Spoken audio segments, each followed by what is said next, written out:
বাথানগাছি কুষ্টিয়াপাড়া থেকে প্রায় 200টি পরিবার ভারতীয় জনতা পার্টিতে ছিল। তাদের এই অপরিকল্পিত চক্রান্ত, তাদের জন্য বিভিন্ন মিথ্যা প্রতিশ্রুতি দিয়েছিল, তাদের পাশেও দাঁড়ায়নি, তাদের খোঁজও রাখেনি, তাদের কোনো উন্নয়নও তাদের সাথে করেনি। ওই যে বিজেপি একটা টাকা, একটা সহযোগিতা, একটা উন্নয়ন বাংলার জন্য করেনি, আমাদের এই গ্রামের জন্য করেনি, এই অঞ্চলের জন্য করেনি। সার্বিকভাবে ওই দলটা আর করা যায় না। ওই দলটা মিথ্যাচারীর দল, ওই দলটা স্বৈরাচারীর দল, ওই দলটা মানুষকে ভুল বোঝানোর দল।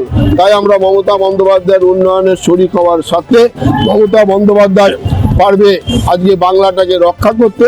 তাই আমরা মমতা বন্দ্যোপাধ্যায়ের নীতি এবং আদর্শের উপরে আস্থা রেখে অভিষেক বন্দ্যোপাধ্যায়ের সুন্দর সাংগঠনিক দক্ষতাকে সামনে রেখে আমাদের ভালো লেগেছে। আমরা মনে করি বাংলাকে রক্ষা করতে পারবে একমাত্র নেত্রী মমতা বন্দ্যোপাধ্যায়।